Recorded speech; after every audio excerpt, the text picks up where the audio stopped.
AFT Vice President. On behalf of AFT, OFT, and the Lordstown Teachers Association, I would like to welcome you to this special event today featuring AFT President Randy Weingarten and Senator Bernie Sanders.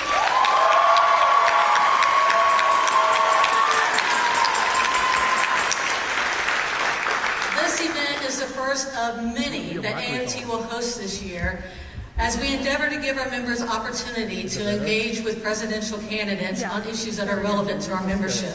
We thank you, Senator Sanders, for joining us as we discuss the impact of GM's decisions on the community, schools, and our children. I can get them. Before proceeding any further, I would like to acknowledge our local president, Alyssa Workbank.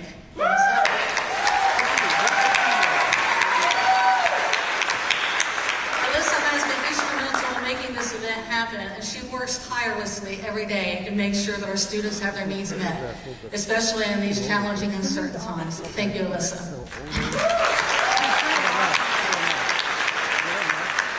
There are also many dignitaries here today, but I would want to make special mention of one in particular, Mayor Ardo Hill. Mayor, thank you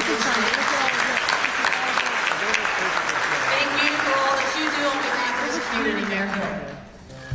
Without further ado, I would like to introduce to you our first speaker, Charles Kahn.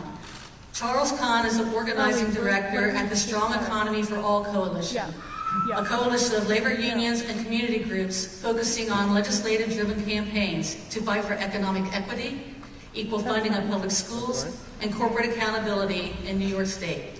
He specializes in campaign logistics, popular election, coalition building, direct action, and grassroots organizing. He is a leader with the Hedge Clippers, a national organization dedicated to shining a light on the damage that private equity and hedge funds have on our communities and making sure they are held accountable. Thank you for joining us, Charles. Thank you for having me. And so I just want to take a couple minutes.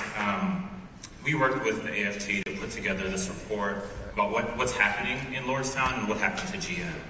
And really when GM announced this past fall for large-scale plant closures, the top executives at the company said they needed to save $4.5 billion to stay alive. And unfortunately, that was at best a half-truth. What they did not say, and the story that they did not tell, was that since 2015, they had spent $25 billion, 5 times as much as they say they would hope to save by cutting jobs on dividends and stock buybacks for Wall Street hedge funds. And anyone really that says that these massive and unnecessary job cuts happen solely because of automation or cheaper labor overseas is misleading the public. The job cuts that happened at GM happened because of greed. Hedge funds and Wall Street wanted short-term profits, and they clearly didn't care about the long-term health of GM or who would ultimately be hurt. GM's decision to close the Lordstown plant was the culmination of a 4-year campaign by hedge fund managers to squeeze GM for every available dollar.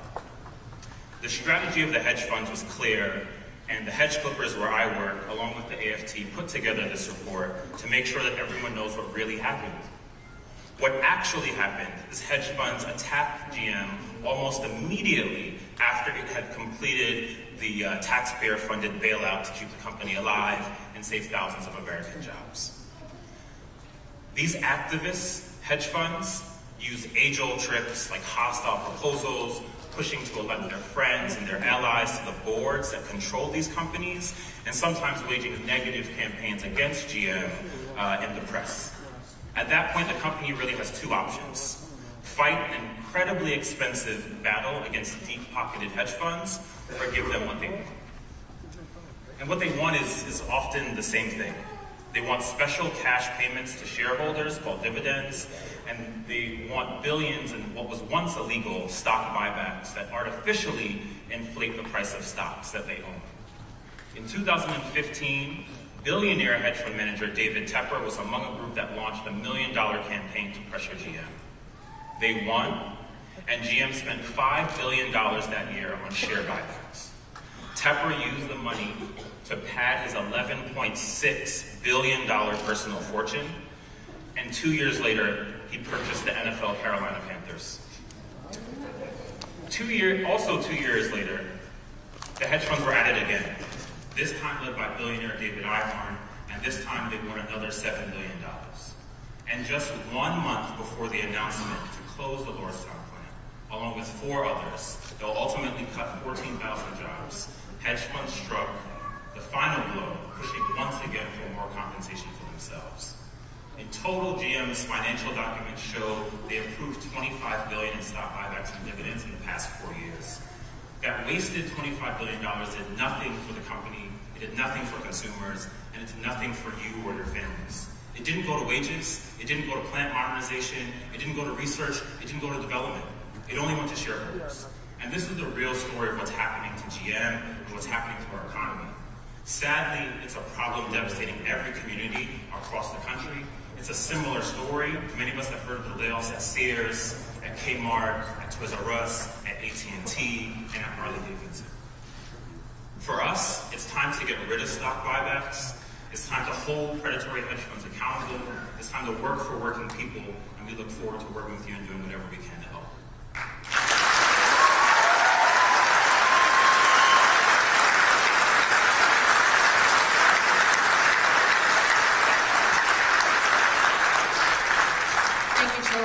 Overview, and if you have, those of you who have not read the report yet, I encourage you to read this report because it really is very damaging. And now at this point in time, it is my great honor to introduce to you one of the most recognizable, if not the most recognizable, labor leader in the world, President Randi Weingarten. President Weingarten is a leader who leads not only by words, but by actions. And she leads with a heart of compassion. She's out there on the front lines, whether it's in Puerto Rico, helping the teachers and communities in the aftermath of a hurricane, or she's over in London protesting against Pearson because of the way they're over-testing our students, or in McDowell County, West Virginia, helping a poor community overcome the devastation of socioeconomic loss. We can find her everywhere that there's not only a labor problem, but a human problem. She has a history here in Lordstown, as she served an internship here back when she was in college. And as soon as she heard that GM was closing down this plant here, she called us and asked, what can she do to help out? And she's been here. She was here in January for a meeting. She's here again today, and she'll be back again for whatever this community needs. But I ask you to join me in welcoming AFT President Randi Weingarten.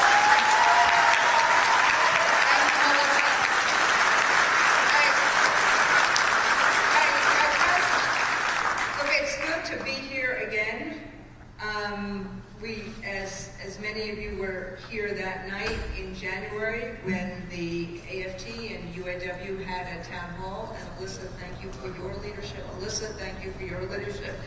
Not every one of our union leaders has a name that rhymes with each other, though. But remember, at that time, we asked Mary Barra to show up and explain her decision to you. She didn't. The other person who didn't show up, at least not here, he did show up about 40 miles away to do a fundraiser, was Donald Trump. So while he didn't keep his promise to you when he was running for election, he showed up. He did actually say a whole bunch of derogatory things about the amazing local UAW president, Dave Green. But there is somebody who showed up, and that's the guy sitting to the left of me.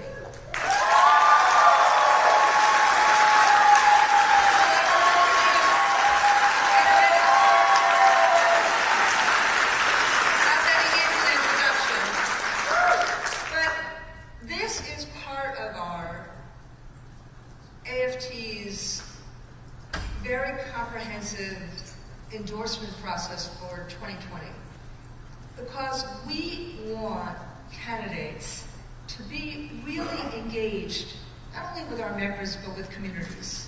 And when we talked about Bernie's campaign and ourselves about coming to Lordstown, we also thought, let's open this up to the community, because there is nothing more consequential than the effect on communities when a factory leaves, when an industry abandons a community. So we thought, let's open this up, this town hall, to those who wanted to be here in the community, in addition to our members and this amazing political science class that that's here as well. She just not right now. So the senator is here today because he wants, and he's running on an economy that works for all. A voice at work and in democracy, a chance to build a better life, not just for the rich, but for everyone in America.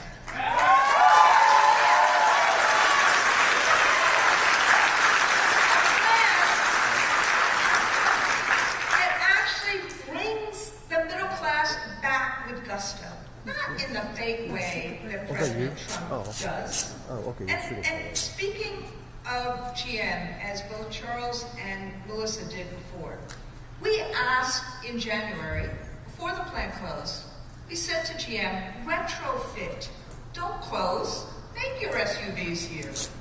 And they said it would cost $100 million to do that, which, to me sounds like a lot. But as Charles just talked to you about, you see where the money is really going in GM. It's a drop in the bucket next to the $50 billion bailout that the American taxpayers did to keep GM whole in 2008. And it doesn't seem like so much when you consider the $11 billion in profits GM made last year, or the money it just made because of the tax cut that President Trump bequeathed on it. And speaking of him, rather than actually try to solve these problems, he went into his trademark demagoguery and deflection by basically saying that local UAW President Dave Green, he said this on Twitter, quote, ought to get his act together and produce, end quote. Well, that's really rich. Because the truth is, it's Wall Street and GM and the president's own economic policies that is responsible for what is happening in Lordstown. Not logic, not faith.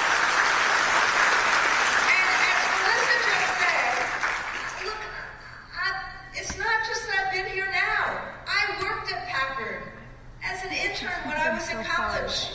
And in the summer of '79, with the oil crisis, I was laid off like the real workers who were laid off because of the oil crisis. So you wonder, what is the teachers union doing taking on GM? Well, we represent educators, and they know what these choices mean for our families and the kids we teach. When plants or factories close down, it's not just the job losses that are felt. It's what's underneath them. The services that are cut, the anxiety of families, the choices, the impossible choices. Do you move and leave your aging parents? What happens to your kids who are in high school right now? What happens to all these families? And what happens with the growing poverty, which has a dire impact on students, and the academic opportunities and everything else that goes along with it? They are shaped by the health of the economy where workers live. We see that in Lordstown. We see that in McDowell County, West Virginia. We see that in Messina, New York. And why do I say Messina, New York? Because in Messina, GM closed its powertrain plant in 2007. Alcoa thought about closing its plant in 2015.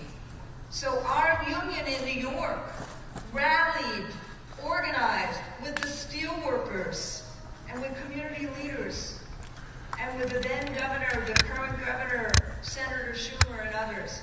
And we kept the plant open, and the plant is still open.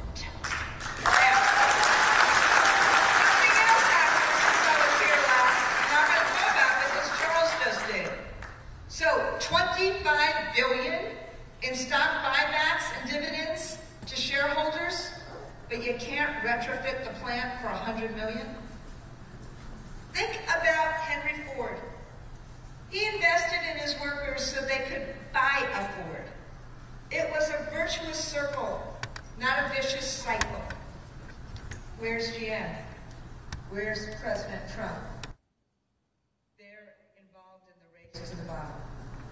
So when I was here last time in Lordstown, I said, we got your back, and we are not abandoning you. We're here for the long haul. But there's someone else who's here for the long haul too. Elections are about choices, and they're about contrasts. And I'm really grateful that Senator Sanders is here. You know Bernie. He has a clear voice about these issues. He has a clarion message about whose side who is on. He's on the side of workers and fights for good jobs. He's on the side of students and fights for free college. He's on the side of families and fights for Medicare for all. He also deeply cares about communities. I will never forget that the first call I got from an elected official after I left Puerto Rico, the first time after Hurricane Maria, was from Bernie Sanders saying, what do we need to do to change the economy and help people? And with that,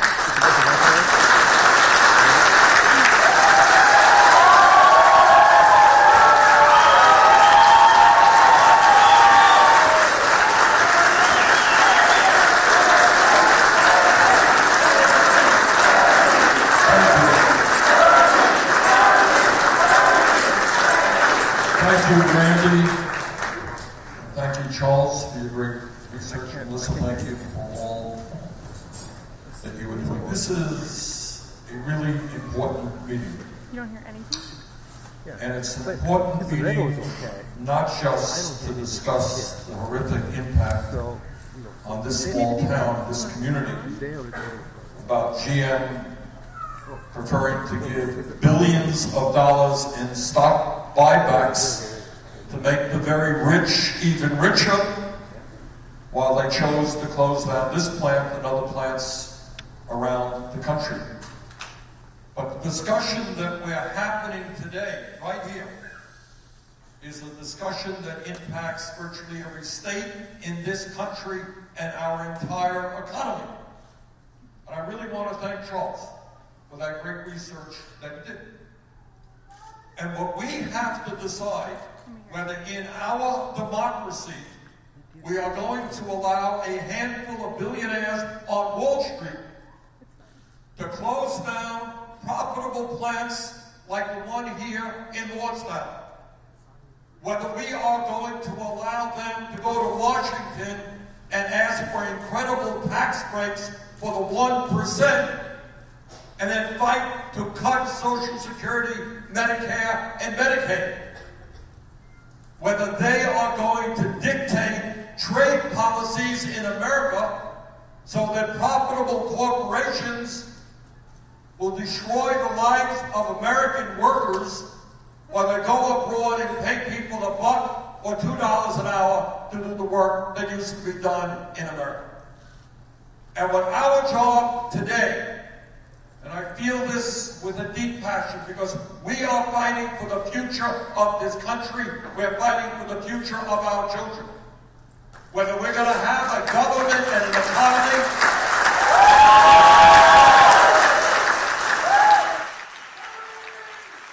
whether we're going to have a government and an economy that works for all of us, or whether we have a government and an economy that works for the 1% at Wall Street and the drug companies and the insurance companies.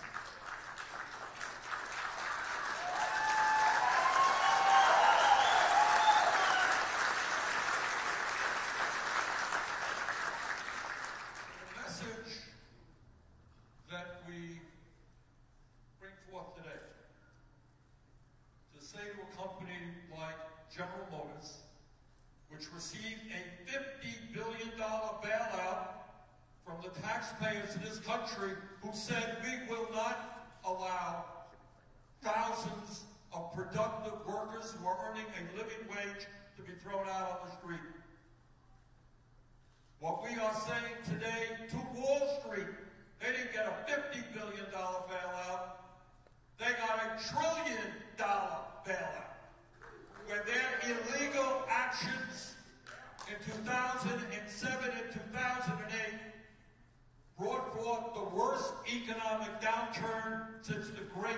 Depression of the 1930s. So can you imagine? Here are people with incredible power who in 2008 destroyed our economy, resulting in millions of people losing their jobs, their homes, and their life savings. And the taxpayers of this country, against my vote, but the taxpayers of this country, is a vote from Congress, decided to bail them out. And they say, thank you, Congress, for bailing us out. And now what we are going to do is put the profits of Wall Street and the needs of billionaires above the needs of the working families of this country. Now, to say the least, that does not show a lot of love and gratitude from Wall Street. But our job now is to tell them, whether they like it or not, they will be good corporate citizens.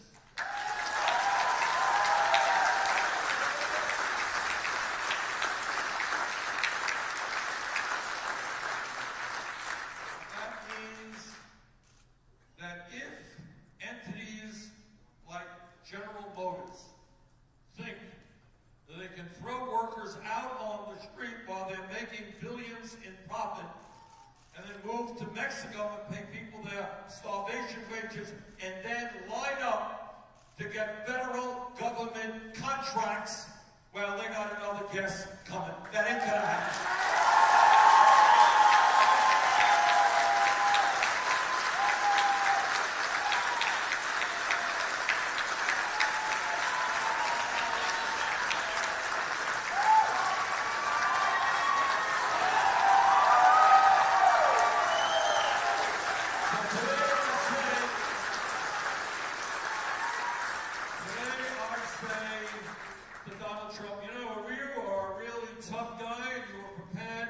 Shut down the federal government. You're really a tough guy and deny tens and tens, hundreds of thousands of workers a paycheck. You're really tough on that one. Well, let's see how tough you are. Tell General Motors today, no more federal contracts.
PNTR, permanent normal trade trade relations with China. And I helped lead the effort against the TPP, Trans-Pacific Partnership.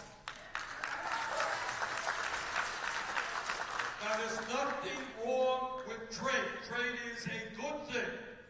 But we need trade policies designed to protect working people in this country, not just the CEOs of large corporations.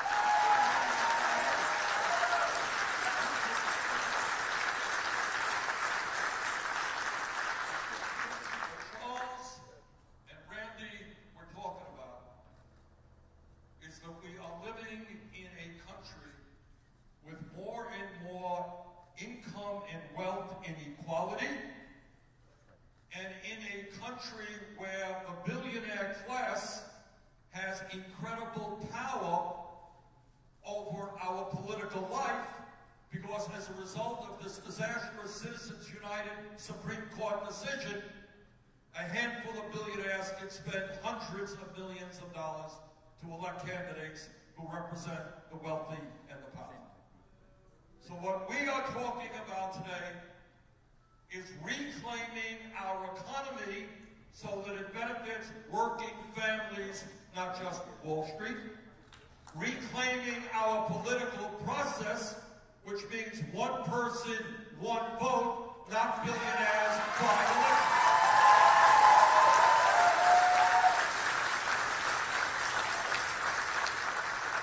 So that means in trade policy, which we can develop, which protects American workers, which says to profitable corporations, we are sick and tired of you shutting down plants in this country and destroying families and moving our jobs overseas just to make even more excessive profits.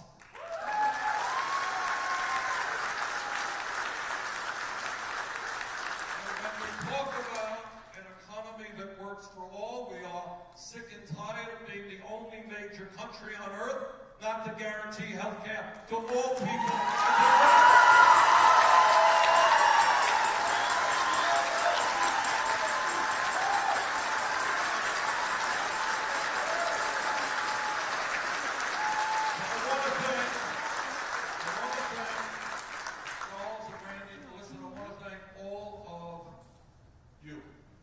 Because I want you to know that what you are struggling with here is not just applicable to Lordstown. This is taking place all over the country. And your willingness to stand up and fight back is an inspiration to millions of people in the same boat. Let's go forward together. Thank you very much.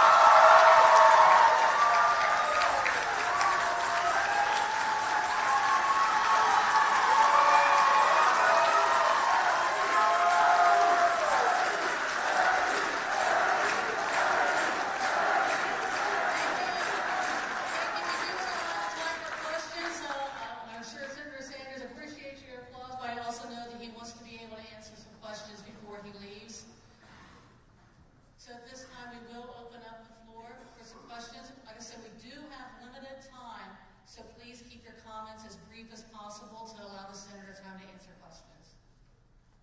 Okay. We're going to start with actually our Lordstown president, Alyssa Brookbank. Well, Randy and Melissa as well. My name is Alyssa Brookbank. I'm an intervention specialist at Lordstown Elementary School, as well as the president of the Lordstown Teachers Association. We have seen in Lordstown families torn apart. It's kids who are struggling emotionally because of this. They have to leave their families, their friends.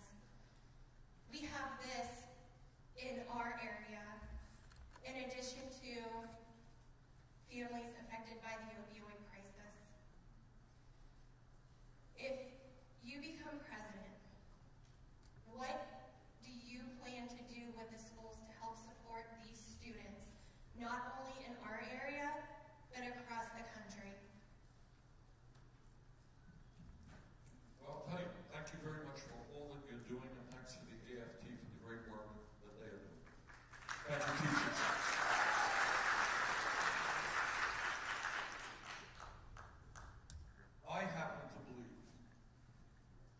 education is what being human is about.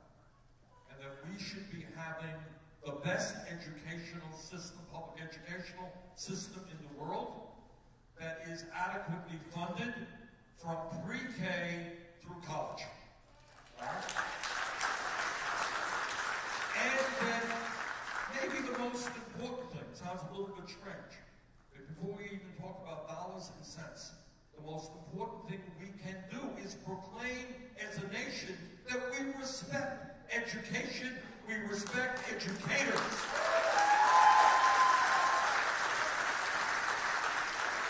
I was just in Detroit last night, and I was told that there are 200 vacancies in the Detroit public school system because nobody wants to teach there because teachers are so underpaid. I happen to believe that working with our kids and educating our kids intellectually and emotionally is maybe the most important work that we can do. And teachers deserve respect, decent pay. I want young people all over this country to study hard in college and to say, you know what? The most important work that I can do is become a teacher. What a great and important career that is. So, listen, to answer your question, a Sanders administration does not give $1.5 trillion in tax breaks to the 1% in large corporations. We're going to invest in education. We're going to have a great pre-K, affordable child care, universal program. We're going to make public colleges and universities tuition free. And we're going to lower the outrageous level of student debt that currently exists.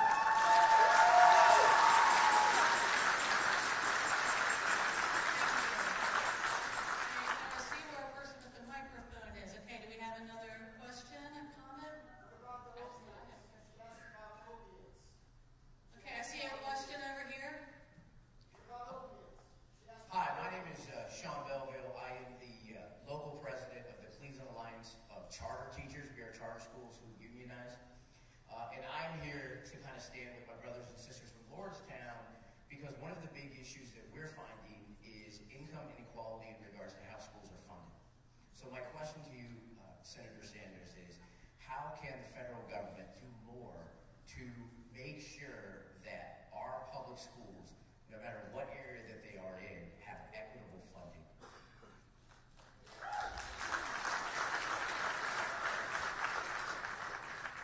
Well, again, I think we change the national priorities of this country.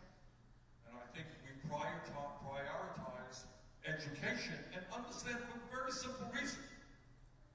We are living in a highly competitive global economy. And we need our kids to have the best education they can to effectively compete around the world. And that means starting from preschool all the way through college. We have got to make sure that we are paying teachers an adequate salary to attract the best and the brightest. So all I can tell you is that we need a fundamental transformation of national priorities in this country. In my view, we do not have to be spending more on the military than the next 10 nations combined.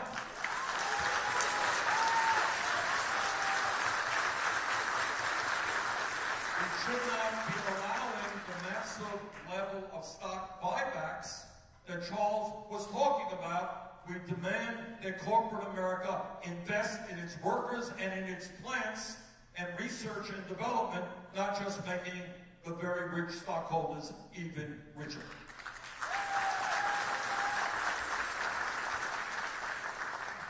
Thank you. Okay, I see another question here. Hi, my name is Chucky Dennison. This is my partner, Cheryl Janesco. Like many people here, our family was devastated by the GM plant closure. I took early retirement due to health issues. Cheryl transferred down to Tennessee without her daughter, who's a senior in high school here.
one thing here in Lordstown.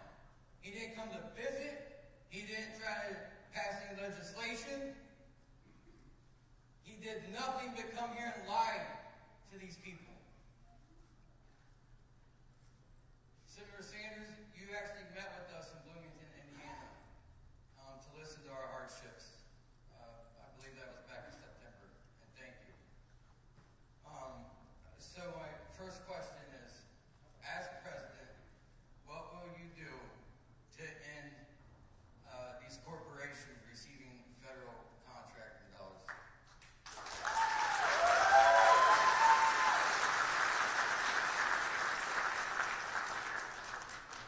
Federal government has a lot of leverage.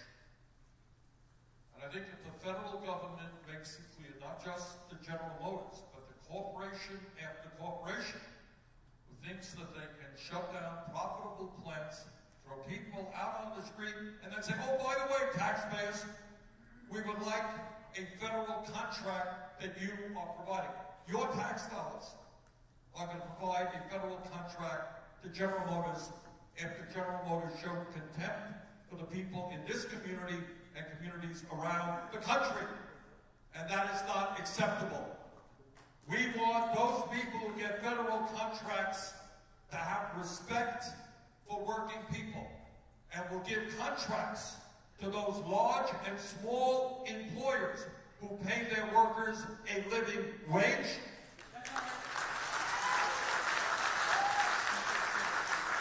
Who support the right of workers to join unions.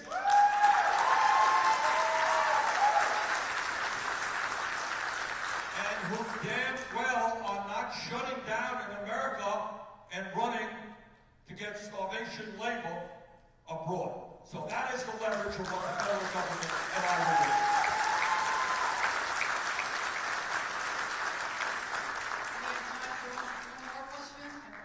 One more question.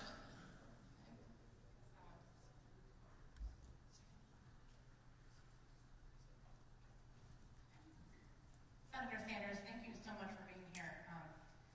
My name's Katie. I'm a local educator in an urban district near here. This is my son, Ben. His father is one of the workers that was laid off on Monday, or was given a notice the Monday after Thanksgiving. And right now we're just not sure if he's going to have to say goodbye to his father, see him on weekends, see him in the summer. My question to you is, there's a lot of divisive language and communication going on in the country and in this area, and I think that that's purposeful. And I want to know what I can do here in this area to try to bring people together to show that we have more in common than not. We are the 99%, and we're fighting against an oligarchy, a small group of people like you said.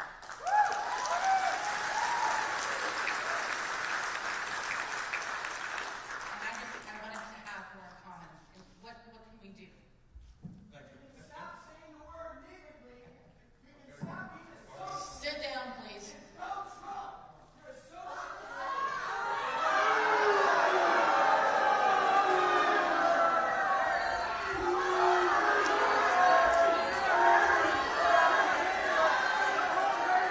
Senator Sanders to answer that great question. Thank you. Okay, let me answer that important question. And let me also thank the AFT here for doing something that is not done in Randy, for doing something that is not widely done around the country, and that is showing the connection to what happens to children in communities when plants like this are shut down.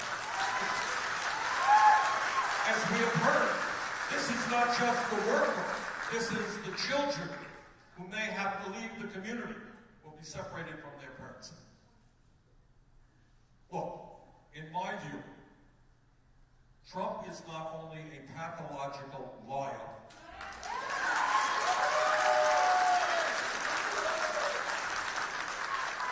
but he is a fraud. Okay?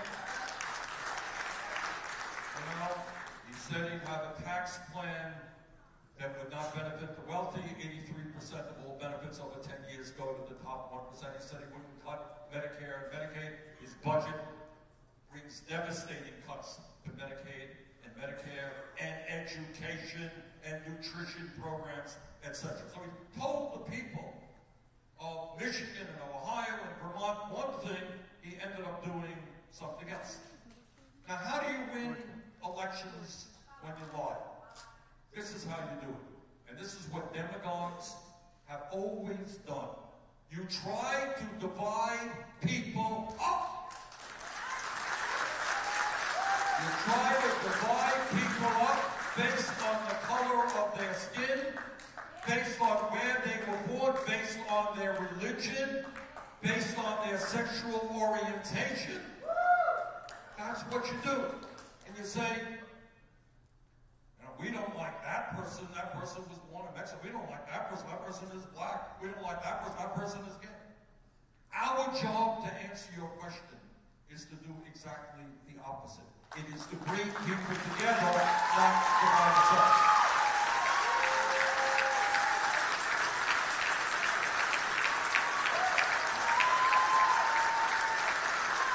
And here is the truth. And it's a truth that, Randy and Charles know, Melissa knows, but media doesn't talk about it too often. Yeah, we are a divided country in some respects, but much less so than many people think. When we talk about raising the minimum wage to a living wage, guess what? Most people support us. When we talk about not giving federal contracts to companies who shut down plants and moved to Mexico, most Americans support us. When we talk about health care as a human right, most Americans support us. When we talk about investing in education and our kids, not tax breaks for billionaires, most Americans support us. So what our job is, and thank you for that question, our job is to bring people together around an agenda that works for all of us, not just Wall Street and corporate America and the 1%. Thank you.